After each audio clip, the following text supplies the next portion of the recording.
Assalamu alaikum dear students, welcome to Speak Up English Academy. This video is going to be a brief guide about our IELTS course.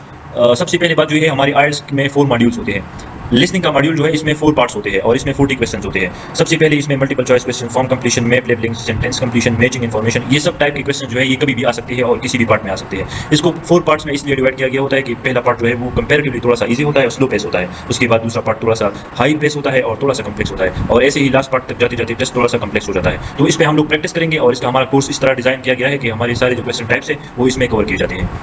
इसके अलावा जो reading का part है, reading का module 3 parts में divide किया गया होता है। इसमें 3 पैसेजेस होते हैं, उसमें इन्फॉर्मेशन दिया गया होता है और उसके अकॉर्डिंग क्वेश्चंस होते हैं जैसे true false, not given, matching headings, multiple choice question, summary completion और शॉर्ट आंसर्स। इसका टाइम जो है वो 60 मिनट्स होता है, तो आपने अपने टाइम को पैसेजेस के हिसाब से एडजस्ट करना पड़ता है। इसके अलावा जो राइटिंग का पार्ट है वो 2 पार्ट्स में डिवाइड होता है। पहला पार्ट जो है वो डिस्क्रिप्टिव पार्ट होता है, इसमें आपको थोड़ा सा ग्राफ, चार्ट्स, टेबल्स या मैप्स, डायग्राम्स वगैरह दिए हुए होते हैं। उसमें से आपने जो जनरल इन्फॉर्मेशन है या जो सबसे जो डोमिनेंट इन्फॉर्मेशन है वो आपने निकालनी है और उसको 150 वर्ड्स में इस तरह एक्सप्लेन करना है कि उसमें एक ऑर्डर जो है वो बना रहे। तो हमारे कोर्स में ये सारा राइटिंग का टास्क जो है ये भी कवर किया जाता है। इसके अलावा जो सेकंड पार्ट है राइटिंग का, उसमें ऐसे राइटिंग होता है जिसमें आपने डिफरेंट टाइप ऑफ ऐसे जो है आपका कोई भी ऐसे आ सकता है, जैसे ओपिनियन ऐसे, नैरेटिव ऐसे, इसके अलावा आर्गुमेंटेटिव ऐसे। इस पे आपने 250 वर्ड्स का एक शॉर्ट ऐसे लिखना होता है, तो इस पे हम लोग प्रैक्टिस कराते हैं। Okay, first of all the reading part of IELTS consist of 3 different passages containing 3 different topics of discussion. तो आपने उन पैसेजेस का जो इन्फॉर्मेशन है वो यहाँ से एक्सट्रैक्ट करना है और उन क्वेश्चंस का आंसर करना है आपने। तो सबसे पहले आपने पैसेज का जो टाइटल है उसको पढ़ना है। फॉर एग्जांपल यहाँ पर टाइटल है wild fires, so this passage is going to be about wild fires. और दूसरी बात, आपने जो क्वेश्चंस है उनके इंस्ट्रक्शंस केयरफुली पढ़ने हैं।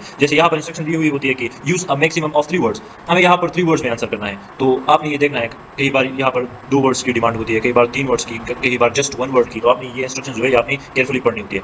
और दूसरी बात, आपने पूरा का पूरा पैसेज जो है ये नहीं पढ़ना, ये आपका पूरा टाइम वेस्ट कर देगा। आपने क्वेश्चंस को पढ़ना है, उसके अकॉर्डिंग इससे इन्फॉर्मेशन एक्सट्रैक्ट करनी है। For example, what is the term for the amount of material that could be lit around a fire. तो यहाँ पर हमसे एक मटेरियल की डिमांड की गई है, तो हमने यहाँ पर सर्च आउट करना है कि मटेरियल वर्ड कहाँ पर जो है सिचुएटेड है, या मटेरियल से रिलेटेड दूसरा कोई सिनोनिम आपने तलाश करना है। तो यहाँ पर inflammable material around a fire known as the fuel load. तो हमारा आंसर ये है, क्योंकि हमें मटेरियल चाहिए और मटेरियल जो है यहाँ पर मेंशन किया हुआ है, the material which is lit around the fire. तो यहाँ पर हमने फ्यूल लोड पुट करना है। Same is the case with the second question. जैसे यहाँ पर पूछा गया है when do wildfires burn at their fiercest, तो यहाँ पर वर्ड का व्हेन वर्ड यूज हुआ है। तो व्हेन मींस हमें एक पॉइंट ऑफ टाइम को हमने निकालना है कि यहाँ पर एक डे मेंशन होगा या ईयर मेंशन होगा या वीक मेंशन होगा, हमने उसको निकाल के यहाँ पर पुट करना है। Now let's see that where the word that is related to time, where is that situated.